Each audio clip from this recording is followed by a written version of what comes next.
To access your vendor dashboard, click on the human icon at the top right-hand corner of this page. Next, you should sign in as SNB vendor, not SNB customers. Please make sure you use the email address that you used to register your brand on SNB or the username you received upon registration. Next, this should take you to your vendor dashboard. To add a new product, click on Products on the left and Add Products. Next, you should write a clear and precise name of your product. Make sure that it is clear enough for your customers to know what they are buying. Here, you should choose simple product if your product is just one style or color or size, or you should choose variable product if the product comes in different colors, sizes, or patterns. For this example, we will use simple product. Make sure the product is owned by your brand. Next, you're going to add the cost of your product in Naira. Next, you may choose to add a sales price if it's lower than the regular price. The tax status should say taxable.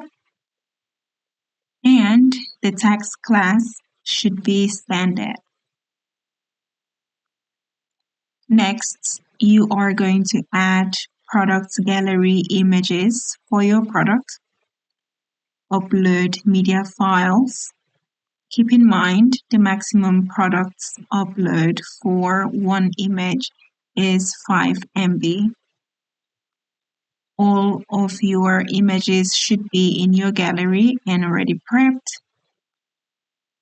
You can select the main product's image and make sure it is on the left.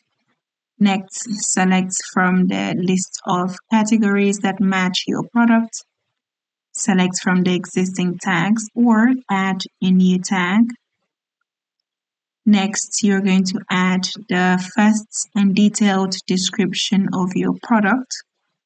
This can include as much information as you wish for your customers to know about your product. Okay. Next, you're going to add a short description as shown in this video. And finally, you will scroll up and send new products to review. Your product is now pending review. Congratulations.